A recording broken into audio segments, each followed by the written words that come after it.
Hello and welcome. I'm Penelope Jane Smith, and one of my financial coaching clients sent me this video on a special financial hack for how to pay your mortgage off super fast, like paying off a 30-year mortgage in 7 years, like really fast.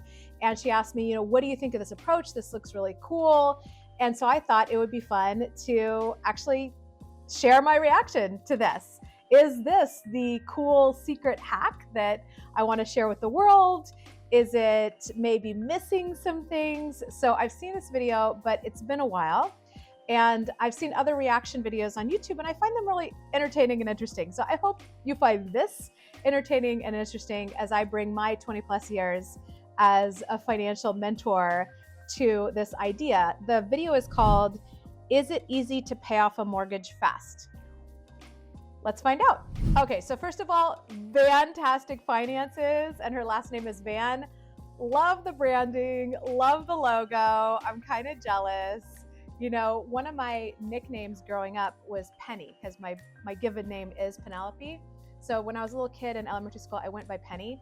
Now I think Penny would be a great name for a financial coach. However, that is my little kid name. So it doesn't, evoke the same feeling that Penelope, the exotic beauty, does. So unfortunately, I'm not as fantastic as she is, but so far so good. Velocity Banking.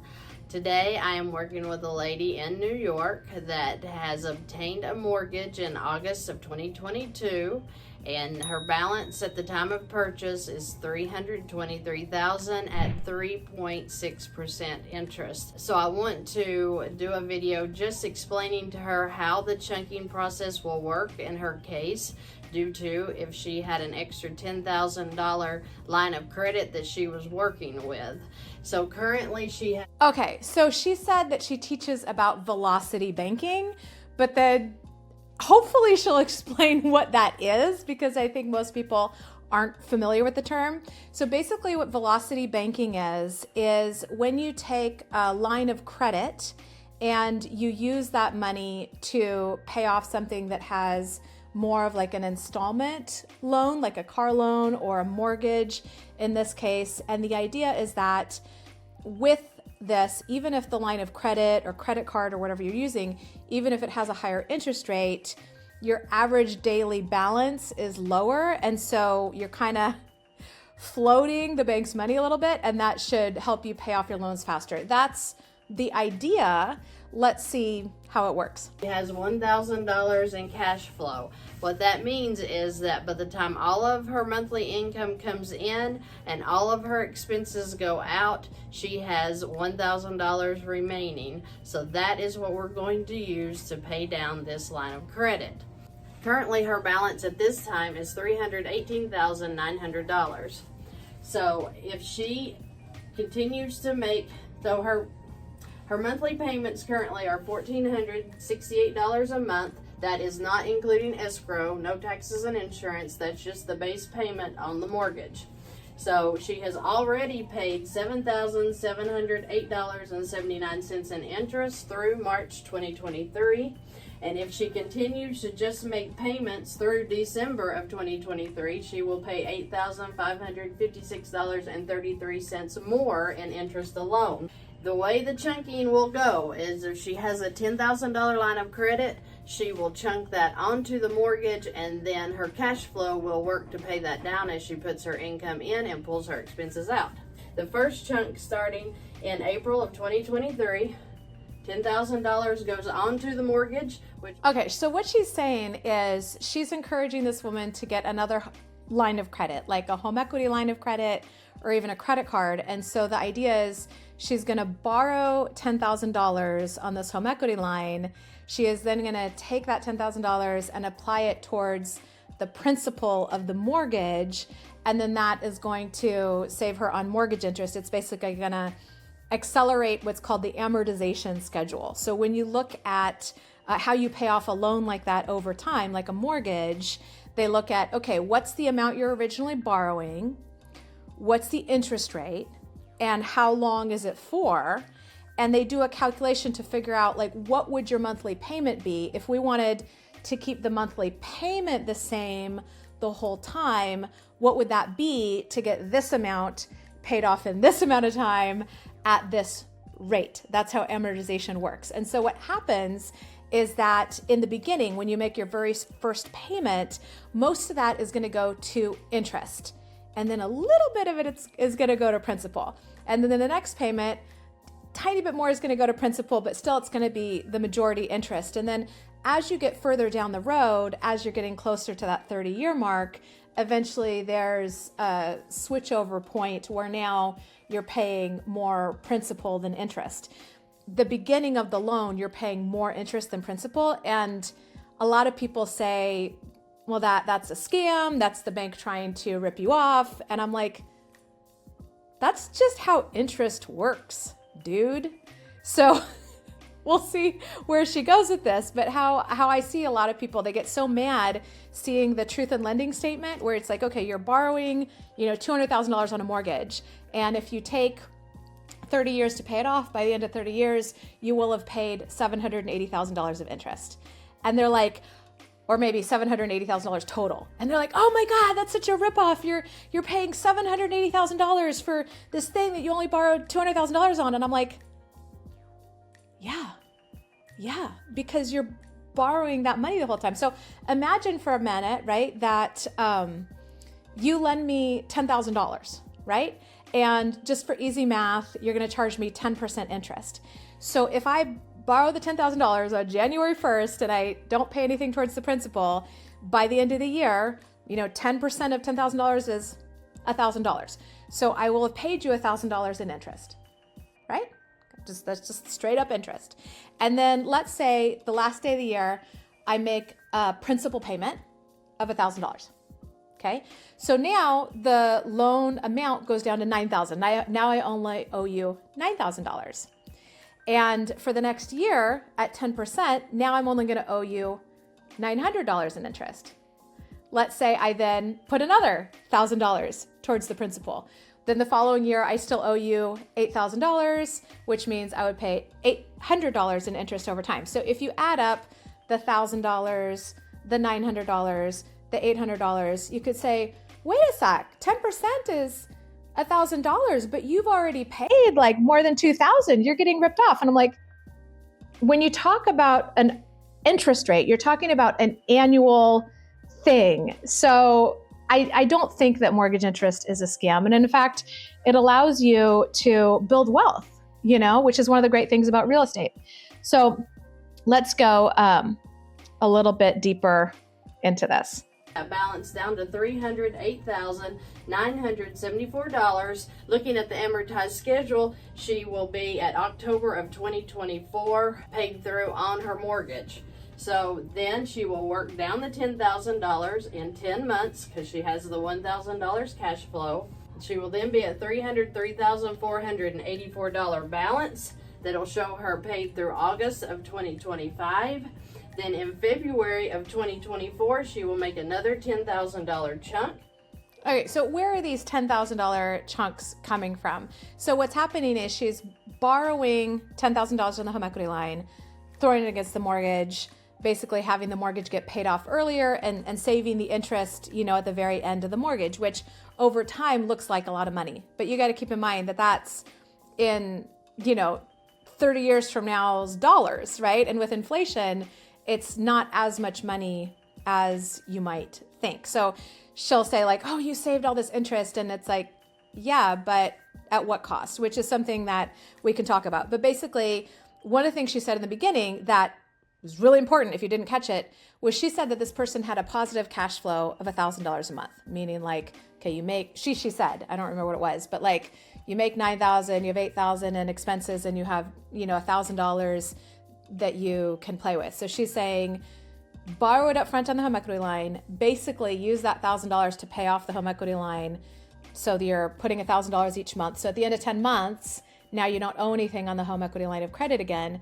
You can borrow $10,000 again and chunk another $10,000 at the mortgage. And then keep doing that every 10 months. Basically pay off the home equity line and then borrow again and chunk it against the mortgage. Pay off the home equity line and then borrow again and chunk it against the mortgage. That's what she means by these chunks every 10 months. That will take her to February of 2027, bringing her balance to $293,179. If I've lost you, please leave questions and comments. I will finish this up and show you how much interest and she's going to save, how many years she's going to cut off of her mortgage by doing this process alone. She's not getting another job. She's not getting frugal. She is just using a line of credit to chunk. So the next chunk in February, I like how she says she'll chunk again. That's just funny. 2024, then it will pay off in 10 months, which will bring her balance to $288,417. As she works down this second chunk here, then she will chunk again in December of 2024. That will pay her through February of 2029, bringing her balance down to $208,545. Then she will work 10 more months to pay that off as she chunks again after the 10 months is up. So if she just continued to make payments like she's doing currently at $1,468, for the next 20 months, she would pay $29,360. In December of 2024, in the 20th month, her balance would be $308,974. But by her chunking this $10,000 every 10 months, by her third chunk, she would be paid through February of 2029. Her balance would be $208,545, doing nothing but just making her payments and throwing in the 3 chunks. No, it does not add an extra payment.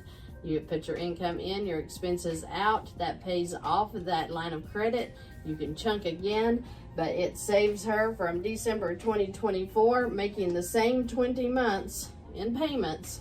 She could be paid through February of... Okay, well, here's the thing. The main reason the mortgage is getting paid down faster is because they're throwing $1,000 a month towards the principal, right? So there's all this complication where you're supposed to get a home equity line of credit, and then you're supposed to put all your income towards that, and then run all your expenses on the home equity line of credit, and then put your income on it again. And there's all this machinations. But what's really moving the needle is they're paying an extra $1,000 a month on their mortgage. You don't need all of this fanciness to do that. Now, with floating the money, the right way, if you could get like a 0% balance float kind of thing, could that save you some money? I mean, I think it probably could, but is it worth all of this complication and machinations? The thing is, like, if you want to pay off debt faster, how you do that is you pay down the loan, right? So one way or another, you have to do that. And that's what's really moving the needle here more than anything. 2029. So she literally jumped ahead a little over 4 years on paying off her mortgage, doing nothing but adding in the 3 chunks. There's no additional payments. It's just... She says doing nothing but adding in these chunks. Okay. This is super complicated. Okay. So first of all, you really have to make sure that you have the right credit line, depending on how it lines up with how you get paid and how you pay your expenses. This is a complicated strategy. This is for people who are meticulous with their money and they're making sure that they're getting paid at the right time and paying the thing down at the right time and doing their expenses at the right time. And so the idea is that your paycheck just goes right into paying the home equity line down, and then you are charging all of your monthly expenses throughout the month to this line or even to a separate credit card so that you can float that an extra 30 days. Because with credit cards, you typically don't have to actually pay interest on them until, later. And so if you're able to pay it off in full every month, it's basically like you can get an extra 30 days of float. Could that help you pay off your mortgage a little faster? Yes. And that is a lot of complication and hassle. And there is a lot that could go wrong with that. If you're charging all of your expenses to a credit card, first of all, that doesn't activate the pain centers in your brain the same way as cash. So statistically, when people spend money on a credit card, they tend to spend 12 to 18% more than if they're spending cash. So I'm not sure that putting all the expenses on a credit card would make it worth it. I don't know that that would offset whatever little bit of money you save on that 30-day float. We could make a spreadsheet and see. But she's like, all you're doing is chunking. I'm like, there's a lot to it. There's a lot to this chunking process. And if you would like to schedule your own whiteboard, you can do so at a link below as well. Thank you so much for joining me today, and I look forward to seeing you in the next video. If you would like to schedule your own whiteboard, I love that. I wonder if she sells like a whiteboard session where she takes your mortgage and your stuff and like maps it out and shows you how to do it.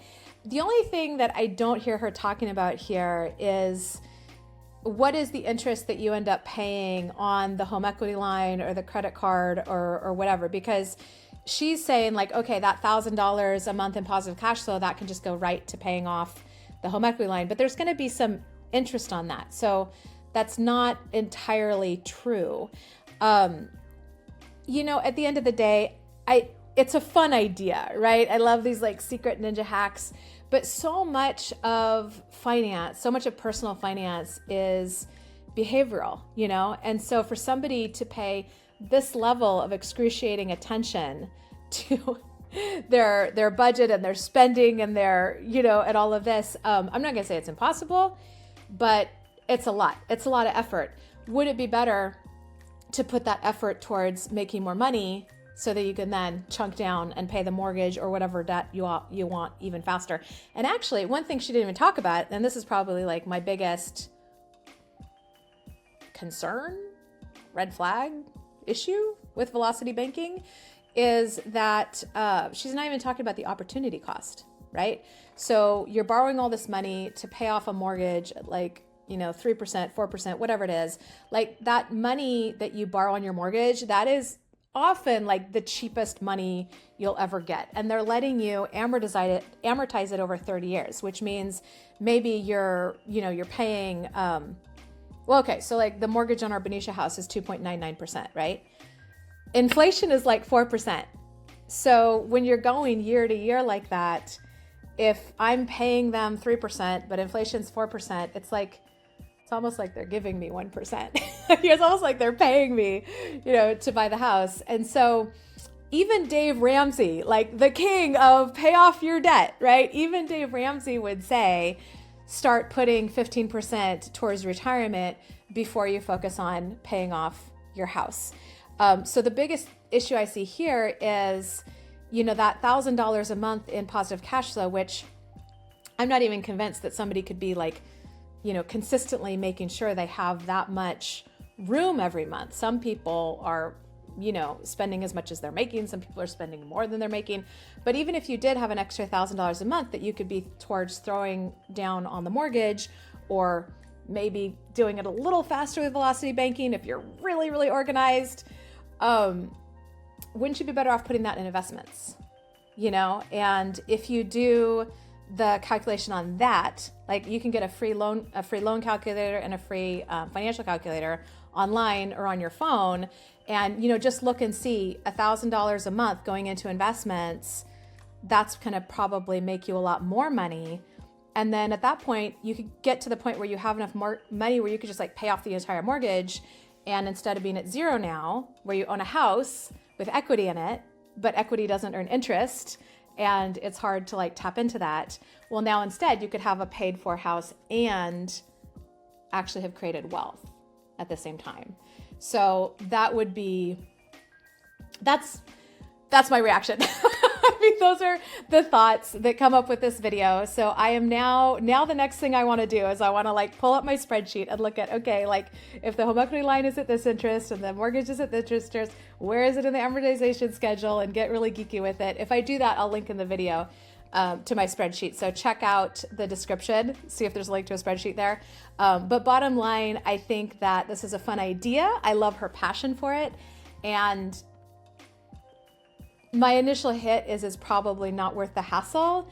And there's a lot of potential pitfalls like spending more than you intend to that would more than offset any benefit. So if this was helpful, please tap the like button for the YouTube algorithm. And if there's anything else you want me to react to, link in the comments and let me know. Thanks a lot.